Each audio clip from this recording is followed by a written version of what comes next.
بسم الله الرحمن الرحيم. بسم الله الرحمن الرحيم. الحمد لله المحمود بكل لسان، المعبود في كل زمان،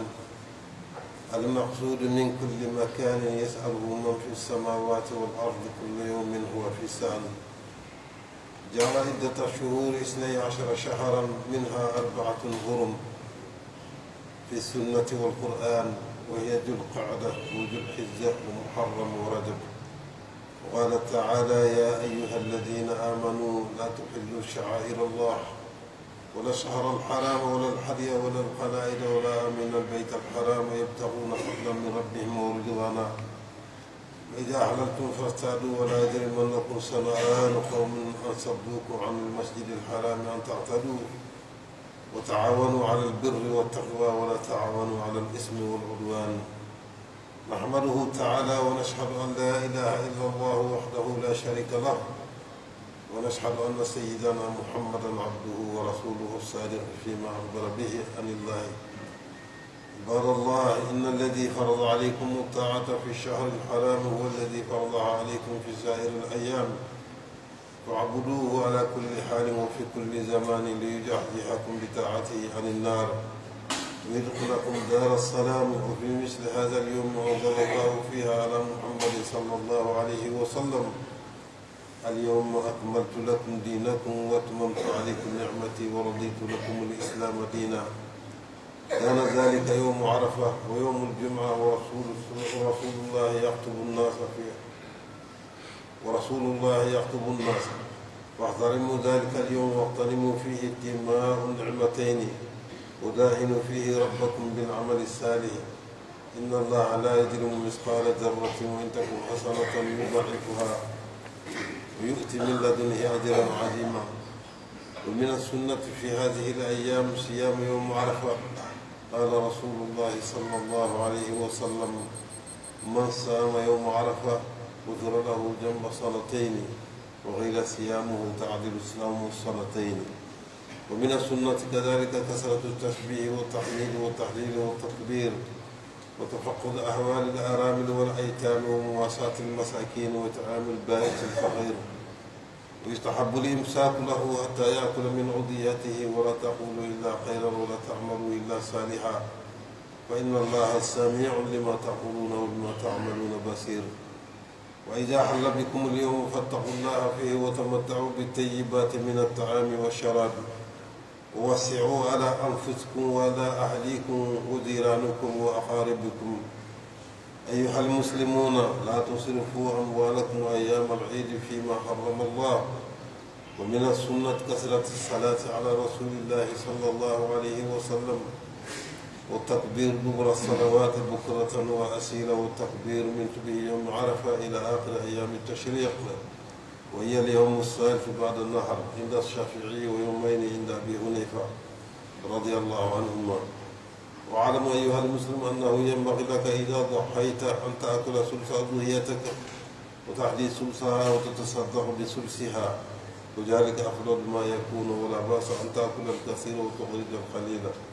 والأسنان معروفة من الضأن والمعز والبقر، جزعة من الضأن أو ثنية من المعز، سليمة من العيوب، ويكره جرح الحامل والضبون، والصاة عن بيت واحد ولو كثر أهله، والبقرة والبدن عن 7 كما خرجها ورواه المحدثون. لا يصح أن يأخذ الجزار شيئا من اللحم إلا إذا كان صدقة عليه وأجرته غير ذلك. ويستحب أن يذبح الرجل أضحيته بيده، ولكل قوم عيد، وهذا عيدنا، فلا بأس بإدخال السرور على الأهل والإخوان بشيء من اللحو واللعب، ولا يسأل عن ذكر الله وعن الصلاة، ولا يقل بالآداب ويخالف الشرع. لا ينال الله لحومها ولا دماؤها ولكن يناله التقوى منكم. كذلك سخرها لكم لتكبروا الله على ما هداكم وبشر المحسنين. بارك الله لي ولكم في القرآن الكريم.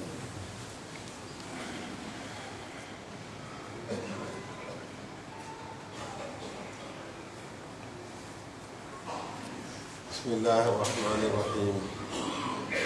tobe altara e maso men mo sa tantu nego bela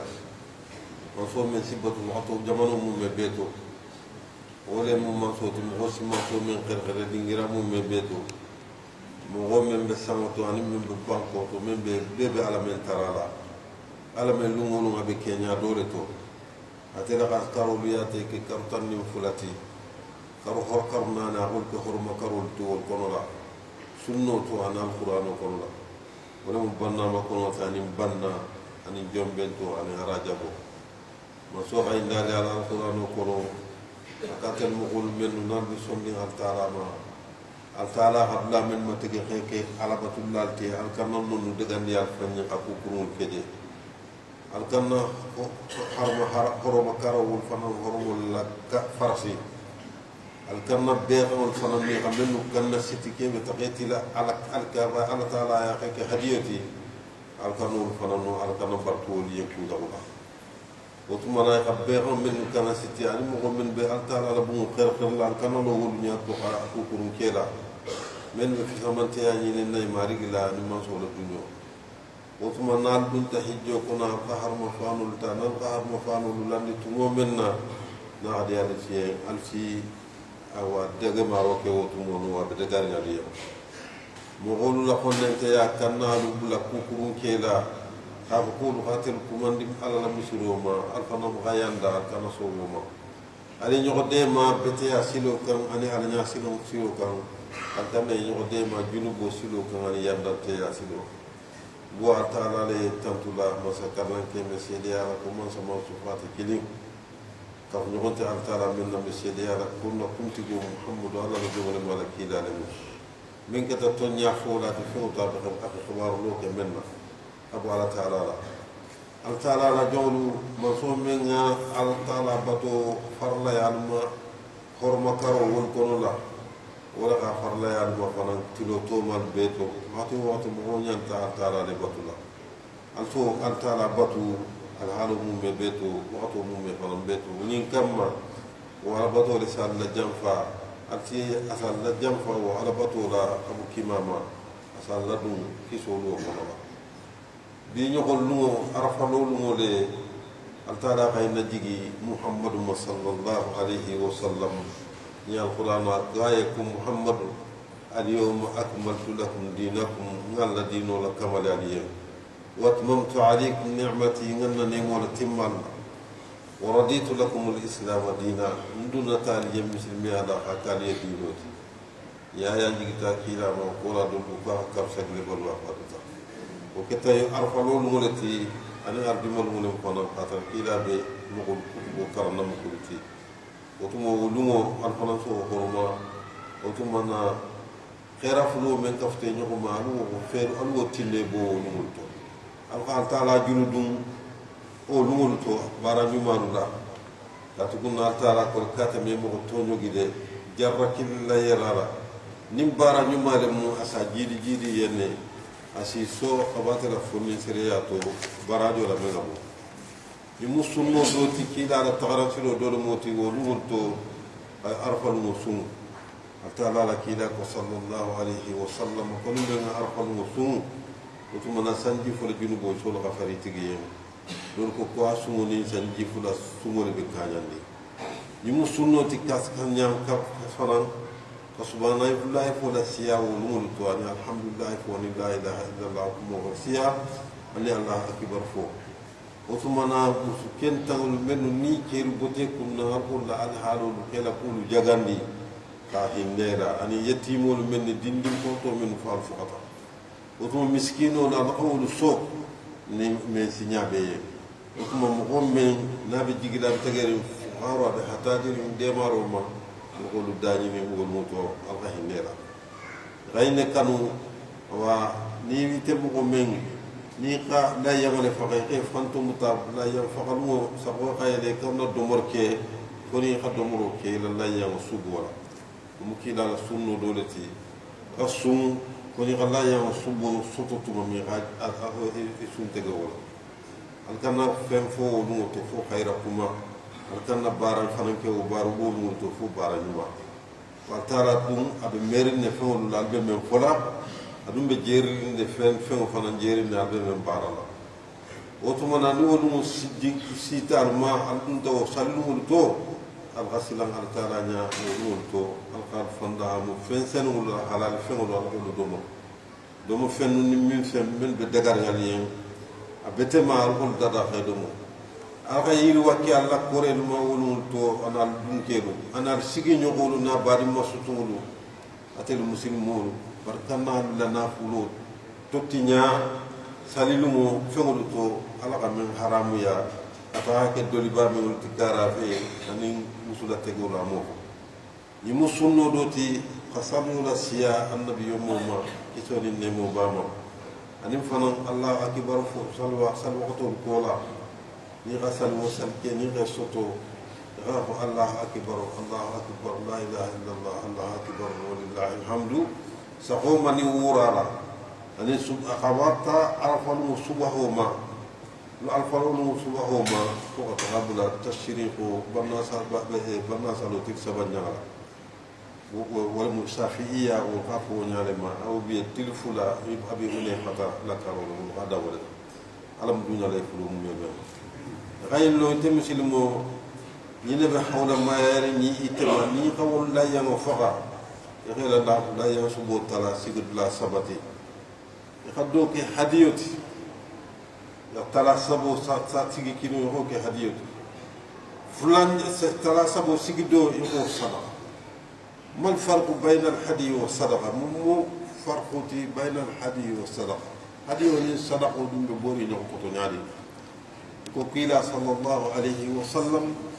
أمي صدقة دم براسي هدي ودم له هذه مومنت نتني تلبي سجرين نبون بتكرين غلا ناب بيرنا فقنيا كنت تغطى ديما كويلا بنيا فلي أسي بنيا ما أسي براجو سطاتو حنا لو حنا قطع بيكوني إفنا سانيكو كينيني ومن ندعادو المومنت من بكل لب ما يوتالا نتغى نغيا ما جي فلي بعض من ما جيرو لم حديوت كيلا بو دومولي أسكو أسي سيجي نغيا لتوبين sigi ñokol tema ka badi ñato tobe mbarajo harambato utuma yakako ke hadiyoti terol ni badi mastunu ni yobe khadul suwato wala mu hadiyoti wa amma sadaqa moment inma nut'imukum liwajhi llahi la nuridu minkum jazaa'an wala shukura mbal do murndina ala le yen man sara ñini yen ato mom baraji tantur ñini ngato mo men fenta ko imaji gi xafu ko mbadi la mala sina ay fensa gi ma wala mu sadaqato ci menu fente menu bu lor ko be xam fañante asoto ñante al khalla subodo ta khatul sudo ta tara ko wodi wol mo wala mu wajalika afdal ma yakun wotuma tara sabodo ko di mbalde ni wol ko do amanke basi fananti xaddon dindi xat fum bemba bumba do mo men la ko re xasiya kana subo be boy ila dimbal ko to ko nga sadaqale dimbal ñabe lori be xoron yi la subo me wul si adi wol ma wol pa fa ko sina sadaqo jabe ko ke lu ko no de siyo men sikeno be xam men siyo sikeno la yamati wol fanam be ma lon dinne sa anim ba ni ñi si ni awa ñogo mo jeji'atu ni saniyato le تقول المسيول تقوم ججعة الإنسانية ججعة ساقو يقول كارساقي كارتان فوقسانو با منا سانو دافا دونتا سانفلا جانتو هارتريكلي نيسو منا سانفلو دافا دونتا سانسابا جانتو نيوغمو منا سانلول دافا دونتا ساورو جانتو ولن المسيول تي وطمانا منو سكينو لا جانتي أبي كسيرين غايبول ما المقطوعة الأذن والمسروقة الأذن والمكسورة القرن تلفرلين تلتجرين بنيا كاترين يكو بنيا كاتونا كاترا بنيو كاتتبري يلين تبرالا ولا باس به برنيه لو ببرالا وميكنو لا يوم ويكره جبه الحامل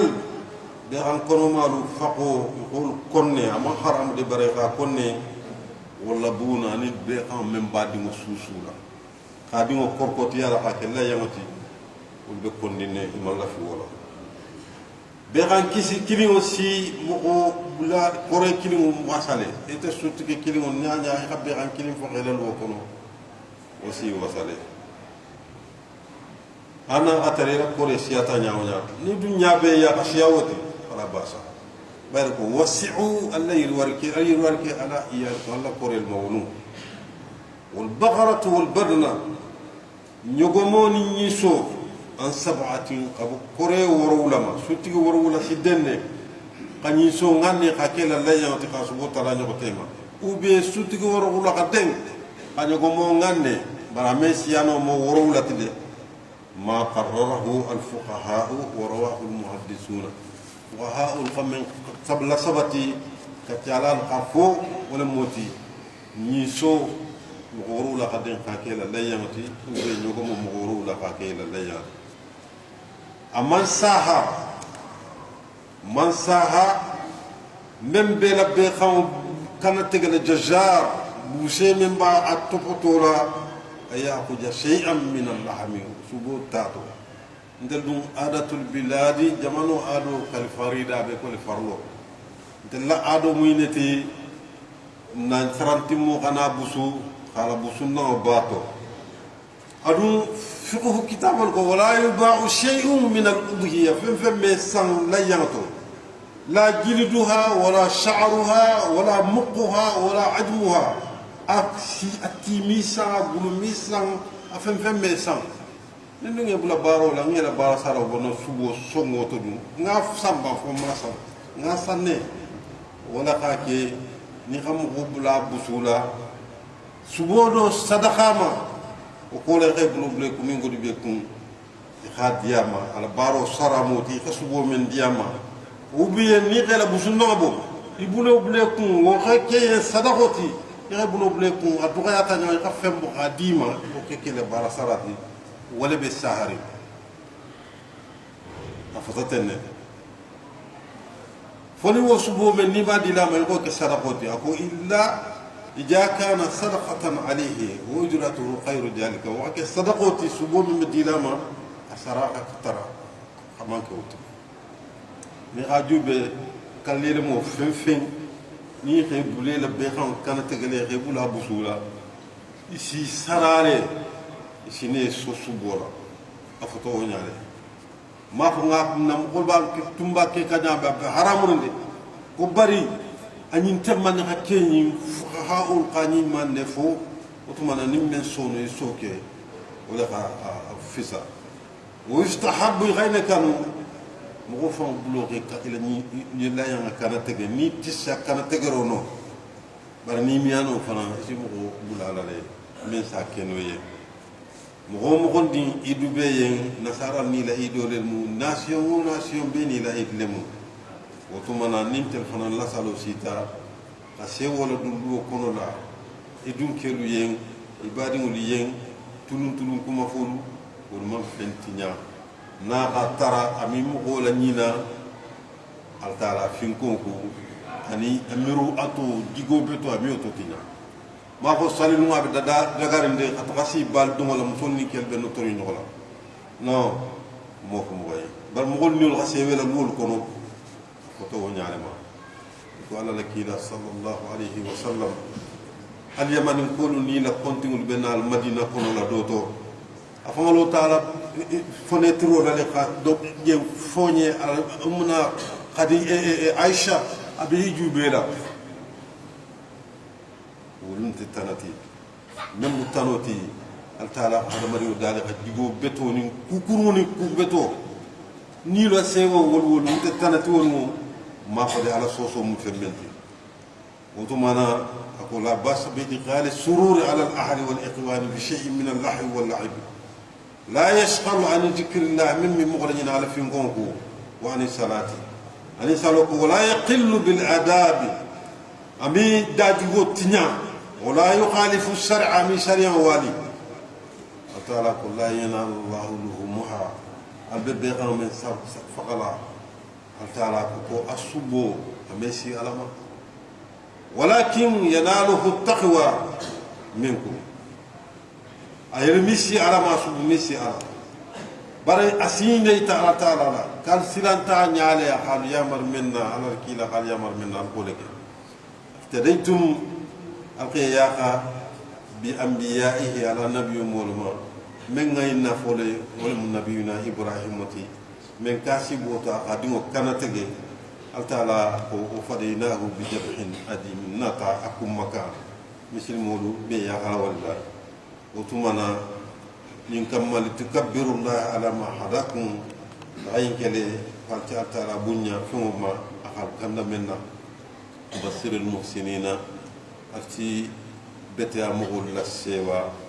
arjanna la ala mun kala mugul barakallahu li wa lakum fil qur'anil karim اللهم أرنا الحق حقا وارزقنا اتباعه وأرنا الباطل باطلا وارزقنا اجتنابه اللهم اهدنا الصراط المستقيم صراط الذين أنعمت عليهم من النبيين والصديقين والشهداء والصالحين وظنبنا صراط المغضوب عليهم والضالين اللهم أصلح عاقبتنا في الأمور كلها وأجرنا من خزي الدنيا وعذاب الآخرة اللهم لا تدع لنا جما إلا غفرته ولا هما إلا فرجته ولا كرما إلا نفسته ولا مريضا إلا سقيته ولا مبتلا إلا عافيته ولا دينا إلا قضيته ولا حاجة من حوائج الدنيا والآخرة فهي لك رجع ولنا فيها صلاح إلا أنتنا على قضايا ويسرتها برحمتك يا أرحم الراحمين ويا رب العالمين بحق سبحان ربك رب العزة عما يصفون وسلام على المرسلين